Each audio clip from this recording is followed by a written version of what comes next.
Oh yeah. Hey, how you doing? It's Coach AK with 365 Days of AK and AskCoachAK.com.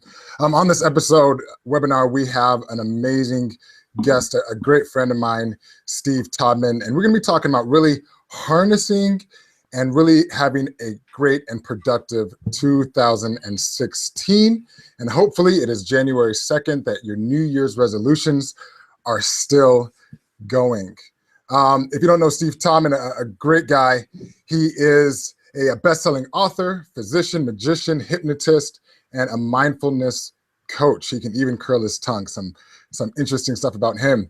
He's produced several award-winning programs, been featured on CNBC, Fox News, spoken at IBM and State Farm, speaking all over the country, all over the world, and also has a best-selling book on hypnosis, and it is on reprogramming your mind for success, and also on hypnosis for entrepreneurs. He's also been named the top 25 most have products by Direct Selling Live, and his latest is Procrastination Annihilation.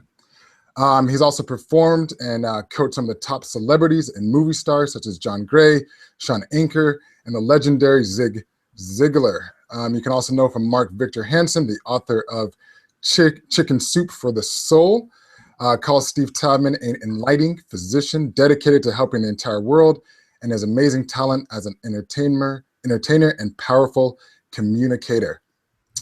Today he's going to be talking about mastering your subconscious mind for a great 2016. Like I said, a great guy, good friend, Dr. Steve Todman. How you doing? Hey, AK, how you doing? I know I said a lot, but ideally you, as long as I've known you, you do some amazing work. And I always wonder when I hear an intro like that, does that mean that I'm interesting or I can't hold a job? I'm not sure.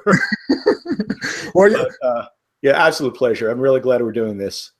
Okay, and today, most people when they start off and they're thinking about the 2016, really what they're really trying to do is have a very productive year, and that is either trying to find a way to take away the self-doubts, trying to find a way to not let the mind control them, rather than control their mind, and really reach the goals that they really want to reach this year.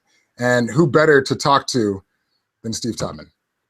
Well, thanks. I appreciate that. And I've got a lot to say about the subject. I'm also going to encourage everybody to stick around until the end because I've got a free gift for you, for those who are with us to the very end.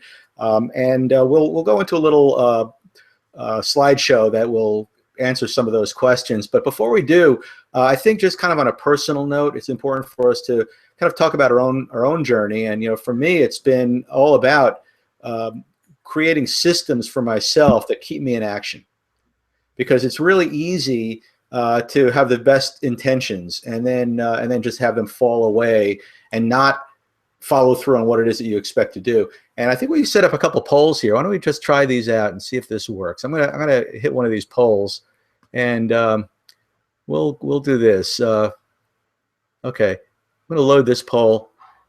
Now, I don't know how people see that, but this is our AK and our first webinar using this system. So if we're a little bumbly, then we apologize. But hopefully somewhere on your screen you're seeing the poll, and it's asking you, have you made a New Year's resolution for this year? And the answers are either yes, no, or yes, but I plan to forget them by the 15th. So we'll give you a chance to chime in on that, and then we'll discuss the results of that. But I think even aside from that, yeah, we all have goals that we want to achieve. And sometimes what is it that causes us by January 15th, by February 1st, by whatever date it is, for us not to continue on these goals that we have for ourselves? Yeah, well, it has a lot to do with our lack of understanding of how motivation works, and the sense that what keeps us motivated is a feeling. Mm-hmm. And when that feeling goes away, then so does everything about the intention we had in the first place. Right. So what we need to be able to do is to have a more reliable way of staying in action than just relying upon the feeling. That's, you and I both know from having attended hundreds of motivational seminars that you can leave feeling really pumped up, and by the time you get all the way home, it's largely gone because it's state dependent.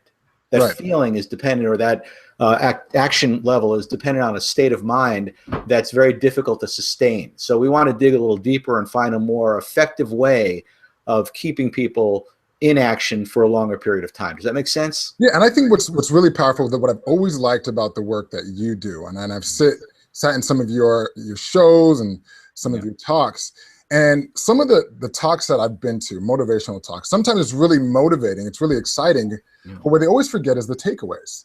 Like, what can I actually use in terms of the application when I leave this talk, not only feeling good, but how can I actually take the necessary steps to actually start reaching those goals? And I think that's what I've always loved about the work that you do.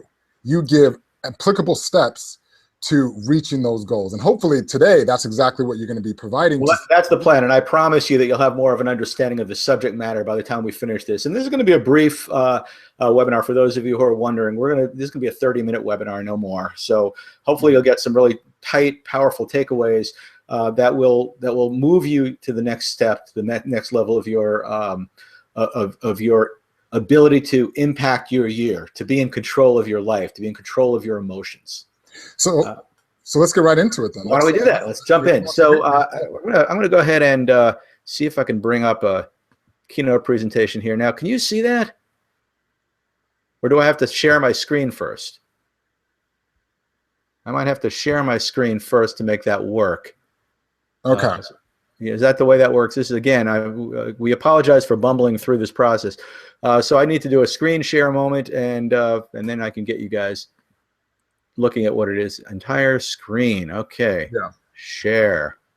Yep. Okay, you're screen sharing. Present to everyone. Okay, so now here's what we're going to do is I'm going to go ahead into this area. You should be seeing a big thing that says "What if?" Yep. Okay, good. So the first thing I want you all to ask yourselves is, what if? What if I were able to maintain my level of enthusiasm, motivation, vision, creativity, energy? What if I were able to maintain that over the long haul, to be able to do what I want to do? Maybe that means, what if I could play a better game on the field? What if I could be a more impressive person being interviewed, an interviewee, when I'm looking for a job, or I'm looking to go to college or whatever? What if I could marshal my resources? Steve, let's wait 1 second. I think the screen share may not be working fully. Okay, what do you got going on? Okay. Okay, that should be working. Okay, you all seeing that now? I am delayed. Okay, she's delayed. Fix that. We appreciate everyone for sticking with us through our growing pains. Promise it'll be worth your while. So let me see what happens if I advance the slide. Can you see the next slide? Yep, let's continue. Yep. Okay. Our biggest challenge as human beings is motivation. How do we get motivated? How do we stay motivated? How do we first create a goal for ourselves and then rely on ourselves to stay with it? And one of the things that I've found in the work that I do, particularly in the area of hypnosis, is that people believe that motivation is all tied up with desire, that the more you want something, the more likely you are to be motivated to get it. And that's true to a certain extent, but there's a big gaping hole in that kind of reasoning. And I'll give you an example of that right now. As a hypnotist, one of the things that I do on stage as a stage hypnotist is I'll take a group of people and I'll have them forget their own name. And I'll offer them money if they could tell me their name. I'll say, look, I pull the money out of my pocket. I'll have a $100 bill. Look, I'll give you $100 if you can tell me your name. And they'll sit there scratching their heads and they'll be frustrated, but they won't be able to do it. I'll say, I'll give you $200. I'll give you $300. I've pulled out $1,000 and offered it to people on stage and had people just beside themselves, frustrated, but unable to tell me their names. Now, the desire was there, right? That money was a motivator, you would think. And just the idea of being in front of maybe 1,000 people in an audience and not knowing your own name, that would be a motivator too if desire was the only thing that got us in motion. But the reality is that motivation is not largely about what we want. Motivation is largely about, now I'm going to go back to this image here in just a moment, but motivation is largely about belief. It's what you believe is possible. It's what you believe you deserve. It's what you're able to envision and support within your subconscious mind. Now, these images down below are an example of what happens in the sales world, where a lot of times people are given various kinds of motivation to try to get them to do what they don't want to do. I don't want to call. I don't want to make that call. Well, if you do it, we're going to offer you a car, we'll offer you a prize or a cruise or a bunch of money. And lo and behold, it still doesn't work, because the name of the game is belief. And you can't pry people out of their immobility by just making them want something. Does that make sense, AK? Yeah, it makes perfect sense. If you don't first believe it in your mind, especially when you have all this chatter, that's really the first step, I believe, especially for me as an athlete. When I get on that line to, as you know, I'm a track and field athlete. When I get on that line, I have to believe that I can win this race. If I believe that I'm not going to win that race, then I'm defeating myself before the game even starts. So much of what happens, particularly on the field and also in the boardroom and also in the showroom, is about that ability to control your belief, to control your mind, and to see it the way you want it to be, rather than allowing your mind to determine what your outcome is going to be based on the past. We've all got to remember that our past seems very real to us, that whatever it is that we came to believe about ourselves seems very real, because there were a lot of things that have happened in our lives that prove to us what we believe to be our limitations. You know, I grew up feeling kind of awkward and like an outsider. You know, I lived in a neighborhood where a lot of kids were good friends when I moved in there, and I was always perceived as the outsider. And so that followed me through a lot of my life, that feeling of being an outsider. But if you think about it, that was only because I was projecting that belief into my future rather than creating my own destiny. So let's move through this. So now if we believe, if we accept the idea that belief is the key to motivation, well, how do we change our beliefs? Because so many motivational speakers will say, believe that you can do it, believe you're great, believe this, believe that. But yeah, that's wonderful if I could do it, but how do I do it? How do I change my beliefs? And there are three ways. One way is a way that you've seen a lot of people use, which are called affirmations or I statements. You repeat things to yourself over and over and over and over again. I'm good enough, I'm strong enough, and doggone it, people like me, right? That's an I statement or an affirmation. And they tend to be about 20% effective after a 12-week period. That's what our studies have shown. The second is what we advocate, which is called subconscious brain training, which is akin to sort of a conglomeration of mindfulness and self-hypnosis. It's training your subconscious mind. Very, very effective, 80% after a period of only 3 weeks. And there's a third way you can get rid of negative beliefs, and that is to have a lobotomy. It's 100% effective. All those beliefs that's been proven to be effective. Proven effective. It works very, very well. There are consequences, of course. So we kind of advocate that middle one, subconscious brain training. So what does I mean? Some of these I statements. What do you mean? Like, I want to win the lottery. What do you mean by some of these I statements? So you might say, for example, let's say that you've grown up feeling that you're that you're not very smart. You might write down, I am smart. And then every night before you go to bed, you would say to yourself, I am smart, I am smart, I am smart. And you would keep doing that over and over again on the supposition that, that by saying it often enough, it will get down into your subconscious mind and it will become your new reality. Right. Okay. So in here, this is, you asked the question in advance of the slide that this slide I think will answer. So as you look at this slide, you'll see this image repeated twice, and the image is of an iceberg. And when we see an iceberg, if we were to be, going along in a boat, we'd see an iceberg. It might be awfully big, but it's really only a small part of the overall iceberg. Most of the iceberg is below the surface. And that's an analogy for your conscious and your subconscious mind. Your subconscious mind is the bigger part of the iceberg below the surface. That's the part of your mind which contains your automatic thoughts, your beliefs, your vision, your imagination, your emotions, your desires, and your dreams. And most of that stuff exists below the surface of your conscious awareness. Even as you're going through your day-to-day life and you've got thoughts that you're aware of, you're not necessarily realizing how many other thoughts are playing out in your head that are affecting you without you even being aware of it. So if you were to try to change yourself, if you were to try to, let's say you were a smoker and you wanted to become a non-smoker, maybe that's your New Year's resolution. I want to stop smoking. Well, that's all well and good, and that's a conscious decision. That comes from your conscious mind. But if your subconscious mind still sees you as a smoker, if your subconscious mind still contains a vision of how great it feels to suck that smoke into your lungs, then it's going to be very difficult to win over your new goal. Because whenever what we call willpower and imagination come into conflict, imagination always wins. And you see, the subconscious is the domain of your imagination. So you may will yourself not to be a smoker, but you imagine yourself to be a smoker, and the imagination always wins.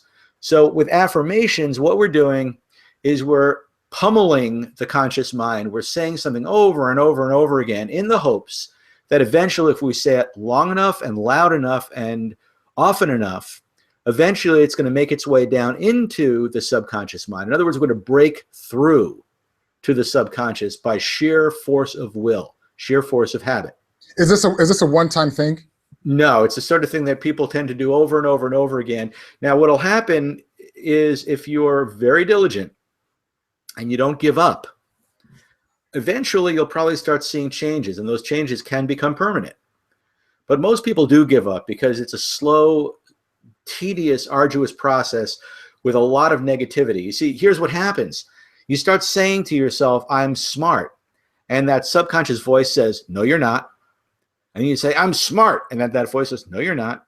Or you say, I'm a non-smoker. No, you're not. I'm a non-smoker. No, you're not. And you're playing a game of tug of war with yourself. And the subconscious has all the cards. It's much stronger. And therefore, that sense of willpower, that desire to overcome your subconscious tendencies is exhausting, and often exhausts us to the point of giving up. Now, the other side of the formula, the other way is using subconscious brain training, where what we're doing is we're speaking directly to the subconscious mind. We're bypassing the conscious mind. So you don't have those voices that are opposing the new program. So you can reprogram your mind to become more motivated, to be more excited, to be more healthy, to be more likely to go out and exercise, to be more likely to eat broccoli instead of chocolate cake, whatever it happens to be for you, because we're changing the root of your thinking, not the tip of the iceberg, not the external manifestation, but the deeper underlying motivational thoughts. And so it becomes a much easier process if we're able to communicate directly with the subconscious mind. Right. All right. Now, here, we've been doing this for a long time, and it's been a really exciting thing to me because over the course of the years, we've created various programs and put people together in various groups, and we've taken them through a process that allows them to reprogram their subconscious mind using a process we're going to be talking about in some detail here in a moment. And if you were to look at any one of these are just Facebook shares from people who have used these techniques and make profound changes in often a very, very short period of time. One of the great differences between being in action through a subconscious approach versus being in action with this forceful conscious approach is that the subconscious approach is very quick. We often say that that your greatness, your ability to achieve what you want to achieve, is being suppressed by something like a rock on top of, picture a rock on top of a plant, and the plant can't grow. But as soon as you remove the rock, the plant just shoots up like a weed. And those negative thoughts, can they come from multiple places? Or usually just within our own mind? Well, sometimes some of the mind-limiting beliefs. I'll give you a little bit of an understanding of how that happens. Typically, when we're very young and very impressionable, we are hypnotized into believing certain things about ourselves. because hypnosis is really just a deep way of teaching people. That's all it is. It's teaching people in a way that goes right to the depth of their being, right to their subconscious. And if you teach people that they're not good enough, or you teach people that they're not fast enough, or anything of that sort, it becomes rooted in our subconscious. Once it's rooted there, we start acting as if it's true, and it starts to show up as true because the universe starts to reflect our beliefs to us. For example, if you're insecure, if you've come to believe that you're not good enough and you're insecure, and you meet people at a party and you act insecure at the party, and people treat you a little weird, you assume, well, that means it's true. I'm not good enough. What it really means is that they're just picking up on the energy that you're putting out because you think you're not good enough. And so every day we reinforce our old beliefs until they become bigger and realer, and they become our vision of reality, when in fact they're only our version of reality based on how we've interpreted and internalized old beliefs. So how do we know once we've broken through that barrier? How do we know when it's happened? How do we know? So if we have all these self-negating beliefs, how do we know when we've moved on to that next stage? Well, it's not that hard. I mean, how do you know when somebody pulls a thorn out of your face? Right? You know, because you stop hurting. Right. It's the same thing. You stop hurting, you feel freedom, you experience choice. In fact, I think if we move on here, you're very good at anticipating questions. I think what we ought to do is, before looking at what that life would look like, why don't we look at the steps to creating the effect? Yeah, let's check it out. Okay, so we have the 3 steps of subconscious brain training, and they are very, very specific. And they are, number 1, creating receptivity. We have to make the mind receptive. An unreceptive mind, a closed mind, will not receive new information. It will reject new information. And so this is where mindfulness practices come in, because if you can quiet your mind, you can open your mind. And we quiet our minds through a series of exercises we usually call mindfulness exercises, things like meditation, playful perception, taking a walk, noticing the beauty, just making a firm commitment to not allowing our minds to take us off in a million different directions, and strengthening that ability. And it's a wonderful thing, because when we become receptive, what then happens is that it actually changes the neurology and the chemistry of our brains. We start to see an activation of the brainstem in a different way. We start to see the release of stress-reducing neurohormones. And there are a number of predictors, so that if I take somebody through this 3-step process and I've only gone through step 1, we'll already see that they are responding differently. You'll see people becoming exceptionally relaxed. You'll see them becoming much less stressed. You'll see them just seeming to open themselves. And that's the first thing that needs to happen. And I think, I mean, overall, I would say that's important. We're also going to have a great offer that Steve is going to offer for one of his books to actually start on this process. But it's a lifestyle. It's something that you can continually have to do whenever you're trying to reach any type of milestone. I know for me, for a while, to open up my mind, especially with sports, is I had to start removing negativity from my life. Meaning I stopped watching the news. Yeah. I stopped hanging around a certain type of people that were negative people. And those are some things that were closing my mind, and I had to remove those things to then open it up and actually be more receptive to the positive information. Yeah, that's a great point. And what's interesting is that the stronger you get in this, the more you're able to be around. I mean, you know, once you've reached a certain level of enlightenment, you're not going to be brought down by negative people as much. But while you're trying to become more positive, you need to really choose your friends carefully. Mm-hmm.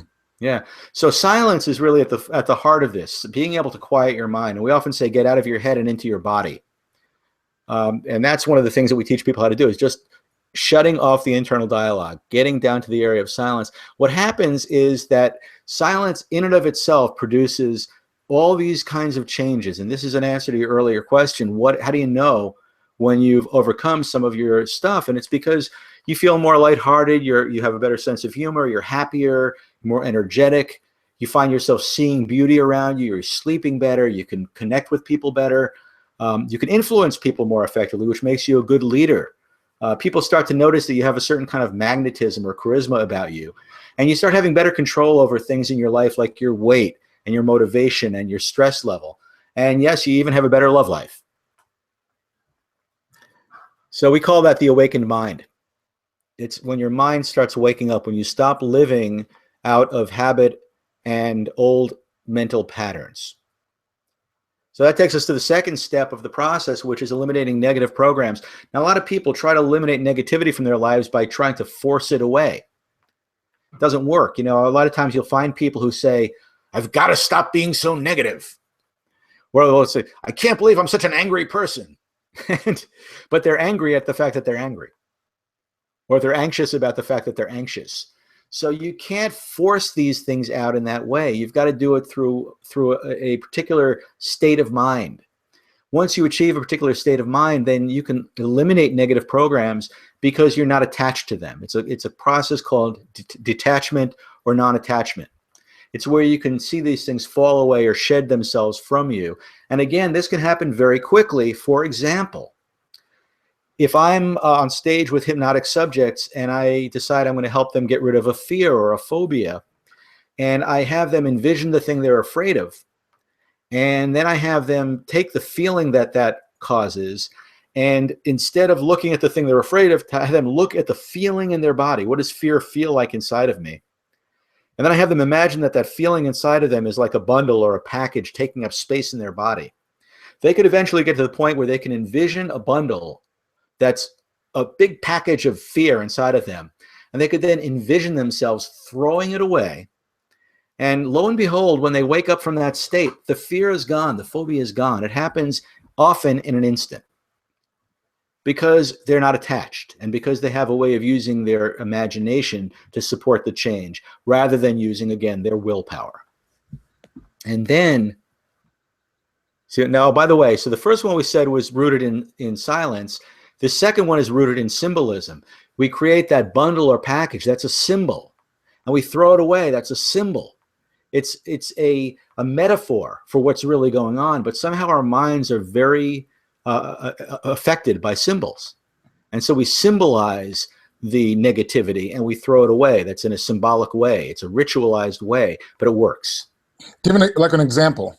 Okay, so some symbols that we may see in our everyday lives. Well, symbols in our lives. Let's say the American flag. If you're a patriot, you see the flag and you get that little, tingly feeling of pride, right? Maybe you. I mean, there are so many symbols all around us. Sometimes it's a smell. If you remember, I remember when I was a kid, and there was this smell I associated with the pool near my house. There was a pool, and it must have been some kind of plant that grew near the pool. But every time I got near the pool, I'd smell that smell and it would reinforce the experience. And once in a great while now in my adult life, I might be walking down a street somewhere and maybe that smell will waft up because I'm near one of those same plants. And all of a sudden, I'm right back at the Massapequa pool. So these symbols are triggers. They trigger a memory. They trigger an experience. They trigger an emotion. Right. And in some ways, I think that if we can find ways to harness all three of these, with the symbolism, with removing the negativity, is just going to speed up that process for us to get into that right state of mind. Because maybe it might be the empowering messages that work, or the symbolism that work, or removing negative individuals from our lives. But we must maybe figure out which strategy works best for us, because every strategy may not work the same for everybody. Well, that's true, but I'll tell you what my experience has been is that this is this works in this particular order for more people than any other way to do it. So in other words, you can try to install empowering messages before you're receptive, but it probably won't work. Exactly. Or you can try to install empowering messages on top of negative ones, but they'll probably come bubbling back up again. So if you can, make it your priority to, number one, learn how to get your mind a little quiet.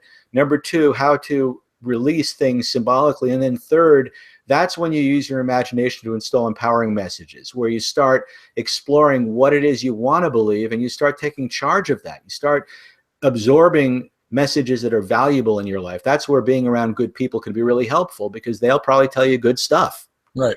Right. So, and then that's called scripting. So we have again, silence, symbolism, and scripting. And when you put those together, over the course of about 21 days, the mind begins to reprogram itself. And that's kind of how it works. You know, what happens is over the course of about 21 days of repetition of doing these 3 steps, you start to see a profound change, a profound difference in the way that you respond to the world, and then the way the world responds to you. And it's a very exciting thing to have happen. And I've heard different studies about 21 days or 66 days. Usually, what have you seen to be the most effective in terms of the studies? And we have a program that it's called Unhypnosis for Network Marketers and Entrepreneurs. It's based on my book on hypnosis, and it's an audio program that we have people listen to for 21 days. And it helps reprogram their mind for success. Now, what we found is that for many people in the first 4 or 5 days, they'll notice something like really begin to change. They'll start to feel better. And then maybe somewhere about 5, 6, or 7 days, they may go through a day or two where they feel kind of bad. They feel a little icky, because what's happening is they're beginning to pierce through the habitual patterns of their mind, and their mind is reacting. It's like, I don't want to change. I don't want to change. And then if they persist through that, then you get to the point where changes really become more permanent. There are neurological changes that happen. That if you ever read that study of the astronauts with the inversion goggles, they took a group of NASA astronauts and they put them in a pair of inversion goggles where everything they saw was upside down, and they had them wear them 24/7 for as long as the experiment lasted. And what happened was that for the first few days, they were completely immobilized. They couldn't do anything. It was just completely confusing. They even were getting nauseous. It was so disorienting and just icky. Yeah. So after that, what happened was they started being able to manage with everything looking upside down. And they started to develop some coordination over the course of the next week or two. And right around 21 days, what happened for almost everybody is that the image inverted itself back again, so that everybody in the inversion goggles saw the world as if it were right side up. So their brain literally changed the interpretation of the image after about 21 days. So that's where that comes from. And I think for a lot of us, I think that's for me and for training for life, it is that time of uncomfortableness. For most of us, when we maybe have a New Year's resolution or really trying to make this a successful change in our lives, it's in that 0 to 21 days where most of us quit. When we're really close to that inversion happening, until that habit becomes no longer a chore, but it becomes part of your everyday living. So if we can get to this point of that 21 days, it's going to become more of a daily chore to more of a lifestyle. Well, that's why, we often suggest to people that they have a coach, or that they have some kind of a program that they're enrolled in, or some kind of a system or a method that keeps them accountable for the right amount of time, because we are our own worst enemies. And even though I'm very good at being accountable to other people, if I say I'll be there Tuesday at noon, I'll be there Tuesday at noon, but I'm not as accountable to myself, right? I say I'm going to wake up early from now on, and the next morning I wake up, I'm like, I think I'll just sleep in. So we need to have some system built in. And that's why, that's how my procrastination annihilation program was born. That's how the Unhypnosis for Network Marketers and Entrepreneurs was born. It's often in response to a need that we find, and it's often the need to be held accountable for a period of time. So listen, I want to be accountable myself, because I did say this would be about a half-hour call, and I think we're about there. So I'm going to forward the slide. I don't know where it goes next. Okay, we're not going to do this right now, but at some point, we could certainly do this in a subsequent call, AK. We could literally take people through a subconscious brain training session. Right. But for now, let's go ahead and escape this and go back to our back to wherever we were before. That's over here. And I'm going to stop sharing the screen. And I'm back, and you're not back yet. Okay, there you are. I'm back. Okay, welcome back, everybody. Yeah. So let's kind of move this into wrap up mode. I think the thing I want to really kind of go back and reiterate is this. Number one, if you want to be successful, if you want to stay successful, you need to learn how to maintain consistent motivation. Motivation comes from belief. Belief, on the other hand, comes from a change that happens at the level of your subconscious mind.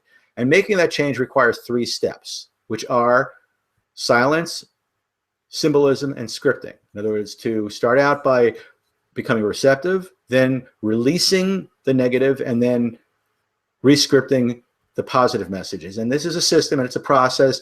And if you do it consistently for 21 days, with guidance usually, you're going to see some profound changes, and you're going to maintain your motivation for a much longer period of time. I appreciate everybody for spending this much time with us. And AK, this has been really, really delightful. I have a free offer. And if I may, I'm going to make that right now, all right? Are we done with the poll? End poll. Okay. Here we go. How are we doing over there on your end? Still hear me? Yeah, I still hear you. Okay. I guess for us, is your chat muted? Okay, do you see that? Yeah. So right Okay, now good. it's Steve's great book. It's called Unhypnosis. So instead of him selling it himself, it's a way to begin to start controlling your mind, your life, and start to take control. Yeah, absolutely. Mm-hmm. It's about discovering your essence, what's really at the heart of who you are, what you want to express, what you're here on the planet to do, and then how to get out of your own way, how to live from passion, how to set goals that not only work with your conscious but also your subconscious mind, how to manifest what you want in your life, and then ultimately how to bring that out into the world, make a contribution, help others, share your greatness in the world. And that's what I think is ultimately what we'd all like to do. We'd like to make our goal, and we'd like to help other people do the same. So if you click the Claim Your Free Chapter button, what it'll do is it'll take you to a page on my website. It's my blog page, so you're welcome to read my blog posts as well. And if you fill out the form there, it'll take you right to a place where you'll be able to get a free chapter of the book.